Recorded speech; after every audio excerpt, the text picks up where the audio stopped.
Union budget 2024 வெளிவந்துருச்சு. நிறைய பேருக்கு நிறைய எதிர்பார்ப்புகள் இருந்திருக்கும் இந்த யூனியன் பட்ஜெட்ல. ஸோ அதெல்லாமே இந்த 2024 யூனியன் பட்ஜெட் வந்து பூர்த்தி பண்ணியிருக்கான்னு சொல்லிட்டு இந்த வீடியோல கம்ப்ளீட்டா பார்த்துடலாம். எல்லா கீ ஹைலைட்ஸான விஷயத்தையும் இந்த வீடியோல பாயிண்டா நான் உங்ககிட்ட எக்ஸ்பிளைன் பண்றேன். டாக்ஸேஷன்ல ஏதாவது இம்ப்ரோவைசேஷன் இருக்கா, ரெடியூஸ் பண்ணிருக்காங்களா, இன்க்ரீஸ் பண்ணிருக்காங்களான்னு சொல்லிட்டு அதையும் நம்ம கம்ப்ளீட்டா கவர் பண்ணிடலாம். வாங்க வீடியோக்குள்ள போலாம். யூனியன் கவர்மெண்ட் 2024 மோடி கவர்மெண்ட்னுடைய தேர்ட் டேர்ம் இது. அதுல ஃபர்ஸ்ட் பட்ஜெட் வந்து இப்போ ரிலீஸ் பண்ணியிருக்காங்க. இதை யார் பிரசன்ட் பண்ணாங்கன்னா ஃபைனான்ஸ் மினிஸ்டர் நிர்மலா சீதாராமன் அவங்க தான் வந்து பிரசன்ட் பண்ணியிருக்காங்க. டோட்டலா 10 ஹைலைட்ஸை இப்போ இந்த வீடியோல நம்ம பார்க்க போறோம். ஜாப்ஸ். ஸோ ஆல்ரெடி நான் வந்து அன்எம்ப்ளாய்மெண்ட் வீடியோ போட்டிருந்தேன். அதுக்கு உங்களோட சப்போர்ட் வந்து ரொம்பவே நல்லா இருந்துச்சு. Thank you for your support. Jobs தான் வந்து இந்தியாவில் ரொம்ப பெரிய ப்ராப்ளமா இருக்கு. ஜாப்ஸ் நல்லா இன்க்ரீஸ் பண்ணணும்னு சொல்லிட்டு கவர்மெண்ட் எவ்வளோ பட்ஜெட் வந்து அலோகேட் பண்ணியிருக்காங்க அப்படின்னு பார்த்துடலாம். ஜாப் கிரியேஷனுக்காக $24 பில்லியன் வந்து இந்தியன் கவர்மெண்ட் அலோகேட் பண்ணியிருக்காங்க. இதை வந்து 3 ஸ்கீம்ஸா வந்து பிரிக்கிறாங்க.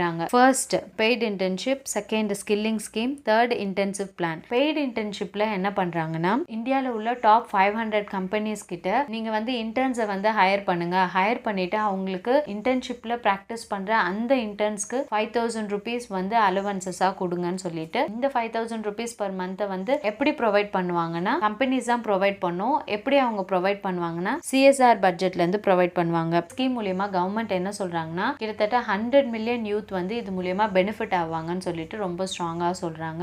நெக்ஸ்ட் ஸ்கீம் வந்து ஸ்கில்லிங். உங்களோட ஸ்கில்ல வந்து அப்ஸ்கில் பண்றதுக்காக லோன் வந்து அப் டு 7.5 lakhs கொடுக்குறாங்க. ஸோ உங்களோட ஸ்கில்லை வந்து நீங்க இம்ப்ரோவைஸ் பண்ணணும் அப்படின்னா கண்டிப்பா இந்த லோனை நீங்க வந்து அவைல் பண்ணிக்கலாம். தேர்ட் ஸ்கீம் என்னன்னா இன்சென்டிவ் பிளான். இந்த இன்சென்டிவ் பிளான்ல டைரக்ட் பெனிஃபிட் டிரான்ஸ்ஃபரா என்ன பண்றாங்கன்னா ஃப்ரெஷர்ஸை வந்து ஒர்க் ஃபோர்ஸ்குள்ள கொண்டு வரதுக்காக டைரக்ட் பெனிஃபிட் டிரான்ஸ்ஃபர் மூலியமா அவங்களுக்கு வந்து சேலரி ஃப்ரீ இன்ஸ்டால்மெண்ட்ல ₹15,000 வந்து அலோகேட் பண்றாங்க. அது டைரக்டா அவங்களோட பென்ஷன் அக்கௌண்ட்ல வந்து கிரெடிட் பண்ற மாதிரி அலோகேட் பண்ணி வச்சிருக்காங்க. இந்த ஸ்கீம் மூலமா கிட்டத்தட்ட 2 மில்லியன் ஃப்ரெஷர்ஸ் வந்து பெனிஃபிட் ஆவாங்கன்னு சொல்லியிருக்காங்க. ஸோ இந்த யூனியன் பட்ஜெட்ல ஜாப்ஸ்க்காக கம்ப்ளீட்டா அலோகேட் பண்ண அந்த வேல்யூ வந்து $24 பில்லியன். இந்த 3 ஸ்கீம் மூலமா யங்ஸ்டர்ஸ்க்கு நல்ல ஜாப் ஆப்பர்ச்சுனிட்டியை வந்து கிரியேட் பண்ணி கொடுக்கறதுக்கு பட்ஜெட் அலோகேட் பண்ணியிருக்காங்க. Second highlight education. எஜுகேஷனுக்கு இவங்க எவ்வளவு அலோகேட் பண்ணியிருக்காங்க அப்படின்னு பார்த்துடலாம். 1.48 lakh crore அலோகேட் பண்ணியிருக்காங்க. ஸோ இது எஜுகேஷன், எம்ப்ளாய்மெண்ட், ஸ்கில்லிங் இது எல்லாத்துக்குமே சேர்த்து தான் வந்து இந்த 1.48 lakh crore வந்து அலோகேட் பண்ணியிருக்காங்க. இதை தவிர்த்து எக்ஸ்ட்ரா இன்னொன்னு ஆட் பண்ணியிருக்காங்க. சில ஸ்டூடெண்ட்ஸ்க்கு வந்து கவர்மெண்ட் ஸ்கீம்ஸ், கவர்மெண்ட் பாலிசிஸ் எல்லாம் அவைல் பண்ண முடியாம எலிஜிபிலிட்டியை வந்து மேட்ச் பண்ண முடியாம இருக்க அந்த ஸ்டூடெண்ட்ஸ்க்கு வந்து 10 lakhs வரைக்கும் லோன் ப்ரொவைட் பண்றாங்க அவங்க ஹையர் எஜுகேஷனுக்கு. ஸோ உங்களுக்கு ஹையர் எஜுகேஷன் பண்ணணும், டொமஸ்டிக் இன்ஸ்டிடியூஷன் அதாவது இந்தியாவில் ஏதாவது ஒரு இன்ஸ்டிடியூஷன்ல நீங்க ஹையர் எஜுகேஷன் பண்ணணும்னா you can avail that loan. Next நம்மளோட இந்தியாவோட ப்ரொடெக்ஷனுக்கு கண்டிப்பா டிஃபென்ஸ் ரொம்பவே மேஜரான ஒரு ரோல் பண்ணிட்டு இருக்கு. ஸோ டிஃபென்ஸ் செக்டரை வந்து நல்லா இம்ப்ரோவைஸ் பண்ணணும் அப்படின்னா அதுக்கு வந்து ஒரு லார்ஜஸ்டான ஒரு அமௌண்ட்டை வந்து அலோகேட் பண்ணி தான் ஆகணும். ஸோ இப்போ இந்த யூனியன் பட்ஜெட்ல கவர்மெண்ட்ல உள்ள எல்லா மினிஸ்ட்ரிஸையும் கம்பேர் பண்ணும்போது டிஃபென்ஸுக்கு மட்டும் ஹையஸ்டான பட்ஜெட்டை வந்து அலோகேட் பண்ணியிருக்காங்க. எவ்வளோ அலோகேட் பண்ணியிருக்காங்கன்னா 6.22 lakh crore அமௌண்ட் வந்து அலோகேட் பண்ணியிருக்காங்க.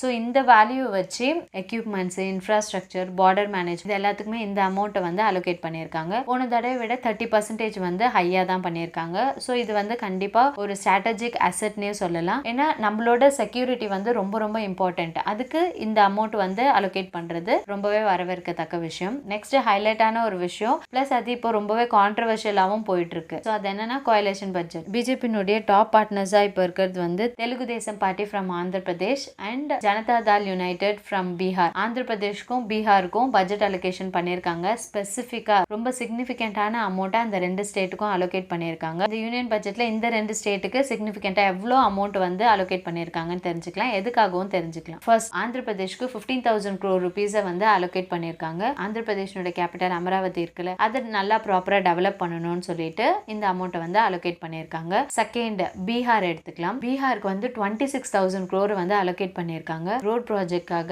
ஏர்போர்ட், மெடிக்கல் காலேஜஸ் இந்த விஷயத்துக்காகலாம் பீகாருக்கு 26,000 crore வந்து அலோகேட் பண்ணியிருக்காங்க. இந்த கோயலேஷன் பட்ஜெட்டை நம்ம எப்படி எடுத்துக்கலாம்னா யூனியன் பட்ஜெட்ன்றது ஆஸ் அ ஹோல் நேஷனுக்காக வந்து போடப்படுற ஒரு பட்ஜெட். அதுல மோடி கவர்மெண்ட்டை வந்து ஆட்சி அமைக்கிறதுக்கு ரொம்பவே ஹெல்ப்ஃபுல்லா இருந்தது வந்து இந்த 2 ஸ்டேட்டும் சொல்லலாம். ஸோ அவங்க வந்து கூட்டணி இப்போ வச்சிருக்காங்க. அதுக்கு இம்பார்ட்டன்ஸ் கொடுக்கணும்னு சொல்லிட்டு மோடி கவர்மெண்ட் இந்த ஒரு மூவ் எடுத்திருக்காங்க. ஸோ இப்போ நெக்ஸ்ட் ஹைலைட்க்கு மூவ் ஆகலாம். Next highlight ministry of external affairs. Ministry of external அஃபேர்ஸ்க்கு எவ்வளோ அலோகேஷன் பண்ணியிருக்காங்கன்னு பார்த்துடலாம். எப்பவுமே யூனியன் பட்ஜெட் அனௌன்ஸ் பண்ணும்போது நம்மளோட ஃப்ரெண்ட் கண்ட்ரீஸ், அதாவது நம்மளோட பார்ட்னர் கண்ட்ரீஸ்க்குலாம் வந்து ஃபைனான்ஷியல் அசிஸ்டன்ஸ் பட்ஜெட்னு சொல்லிட்டு ஒரு வேல்யூவை நம்ம வந்து அலோகேட் பண்ணுவோம். ஸோ இந்த வருஷமும் அதே மாதிரி வந்து அலோகேட் பண்ணியிருக்கோம். ஸோ ரொம்ப அதிகமாக வந்து எப்போவுமே நம்ம யாருக்கு அலோகேட் பண்ணுவோம்னா பூட்டான், நம்மளோட நெய்பரிங் கண்ட்ரி பூட்டானுக்கு வந்து அலோகேட் பண்ணுவோம். லாஸ்ட் இயரை விட இந்த தடவை பிக்கஸ்ட் ஷேரை வந்து அலோகேட் பண்ணியிருக்காங்க. 2068 crore rupees வந்து அலோகேட் பண்ணியிருக்காங்க. பங்களாதேஷ் எடுத்துக்கிட்டோம்னா லாஸ்ட் இயரை விட இந்த தடவை கொஞ்சம் கம்மியாயிடுச்சு,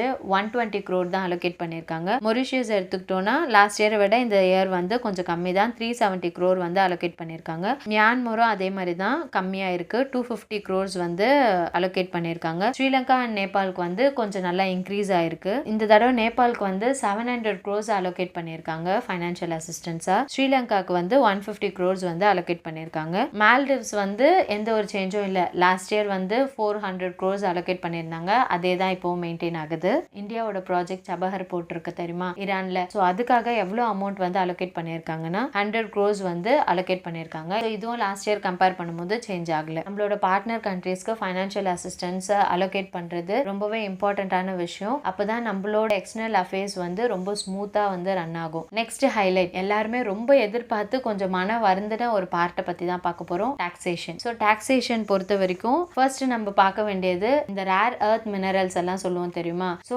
இதுக்கான 25 மினரல்ஸ்க்கு மட்டும் இந்த கஸ்டம் டியூட்டியை வந்து எக்ஸம் பண்ணியிருக்காங்க, அதாவது கஸ்டம் டியூட்டி பே பண்ண வேண்டாம்னு சொல்லியிருக்காங்க. இதனோட பொருட்களினுடைய வேல்யூ எல்லாம் கொஞ்சம் கம்மியாகிறதுக்கான சான்சஸ் இருக்கு. நிறைய யங்ஸ்டர்ஸும் வந்து இது ரிலேட்டடான பிசினஸ் எல்லாம் எடுத்து பண்றதுக்கான நிறைய சான்சஸும் இருக்கு. 25 கிரிட்டிக்கலான ரேர் எர்த் மினரல்ஸ்னுடைய கஸ்டம் டியூட்டி வந்து எக்ஸம் பண்ணியிருக்காங்க. கோல்டு, சில்வர், பிளாட்டினம்லாம் கொஞ்சம் இனிமேல் சீப்பாக கிடைக்கும்னு சொல்லியிருக்காங்க.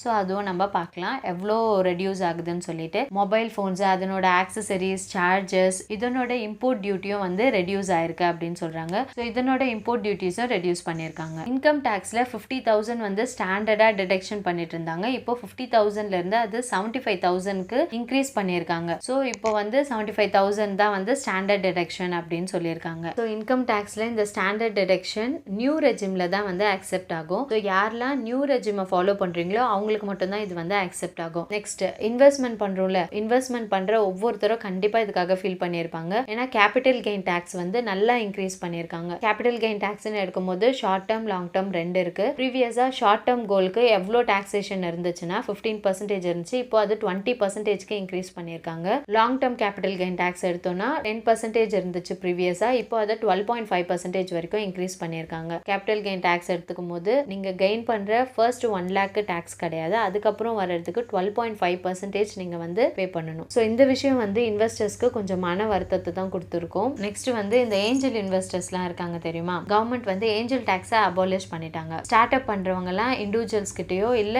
ஏஞ்சல் இன்வெஸ்டர்ஸ் கிட்டயோ வந்து காசு வாங்கி அவங்களோட ஸ்டார்ட் அப் பிசினஸ் ஸ்டார்ட் பண்ணுவாங்க. ஏஞ்சல் இன்வெஸ்ட்மெண்ட்க்கு வந்து டாக்ஸ் கிடையாது, அதை அபாலிஷ் பண்ணிட்டாங்கன்னு சொல்லிட்டு இந்த யூனியன் பட்ஜெட்ல மென்ஷன் பண்ண இந்தியன் டாக்ஸ் பேயர்ஸ். ஸோ இந்தியாவில் உள்ள ஒவ்வொருத்தருமே வந்து டாக்ஸ் பே பண்ணிட்டு தான் இருக்கும். நம்ம ஒரு கூட்ஸை வாங்குறோம் இல்ல ஏதாவது ஒரு சர்வீஸ் அவைல் பண்றோம், ஸோ இது மூலியமா நம்ம ஜிஎஸ்டி வந்து பே பண்ணிட்டு தான் இருக்கோம். இப்போ வந்து இது ப்ராப்ளம் கிடையாது, 2 வாட்டி டாக்ஸ் பே பண்றவங்களை பத்தி தான் இப்போ நம்ம பார்க்க போறோம். டோட்டல் இந்தியாவில் உள்ள பாப்புலேஷன்ல 2% தான் வந்து இதை பண்ணிட்டு இருக்காங்க. So middle class tax payers. நம்ம வாங்குற சேலரி சர்டன் ஸ்லாப்குள்ள வரும்போது நம்ம இன்டைரக்ட் டாக்ஸஸ் தாண்டி டைரக்ட் டாக்ஸ்ன்னு சொல்லிட்டு இன்கம் டாக்ஸையும் நம்ம ஒவ்வொரு வருஷமும் வந்து ஃபைல் பண்ணணும். ஸோ டோட்டலா இந்தியாவில் வந்து 2 டாக்ஸ் ரெஜிம் இருக்கு, ஒன்னு ஓல்ட் டாக்ஸ் ரெஜிம், இன்னொன்னு நியூ டாக்ஸ் ரெஜிம். இப்போ இந்த யூனியன் பட்ஜெட் 2024ல நியூ டாக்ஸ் ரெஜிமை தான் வந்து சேஞ்ச் பண்ணியிருக்காங்க, கொஞ்சம் வேரி ஆயிருக்கு. ஸோ இது எதுக்காகனா எல்லாருமே நியூ டாக்ஸ் ரெஜிமை நோக்கி தான் இனிமேல் போகணும்ன்ற மாதிரி இந்த ஒரு சேஞ்சஸை வந்து கொண்டு வந்திருக்காங்க. ஸோ இந்த பட்ஜெட்ல என்ன சேஞ்சஸ் நியூ டாக்ஸ் ரெஜிமோட அந்த டாக்ஸ் ஸ்லாபை சேஞ்ச் பண்ணியிருக்காங்கன்னு தெரிஞ்சுக்கலாம். பர் இயருக்கு 3 lakhs வரைக்கும் நீங்க ஏர்ன் பண்ணியிருந்தீங்கன்னா உங்களுக்கு டாக்ஸ் எதுவுமே இல்லை, you are exam from the taxation. நீங்க வந்து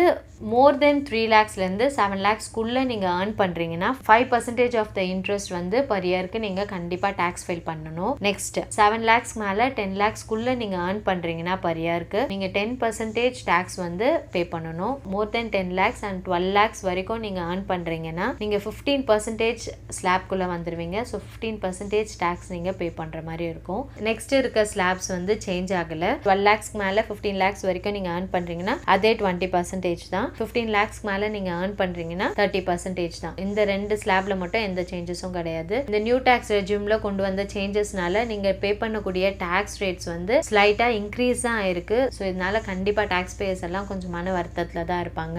யூனியன் பட்ஜெட்டில் உள்ள கம்ப்ளீட் கீ ஹைலைட்ஸ் எல்லாத்தையுமே உங்கள் கூட நான் வந்து ஷேர் பண்ணிட்டேன். இந்த கீ ஹைலைட்ஸில் எதெல்லாம் வரவேற்கத்தக்கது, எதெல்லாம் இன்னும் கொஞ்சம் வந்து அவங்க யோசிச்சு பண்ணியிருக்கலாம்னு சொல்லிட்டு உங்களோட கருத்துக்கள் கமெண்ட் செக்ஷனில் மறக்காமல் தெரிவிங்க. நானும் அது என்னன்னு தெரிஞ்சுக்கிறேன். ஸோ இன்னொரு நல்ல வீடியோவில் உங்கள் எல்லாருமே சந்திக்கிறேன். Until then, it's bye from Jamila Fatima. Take care. Bye.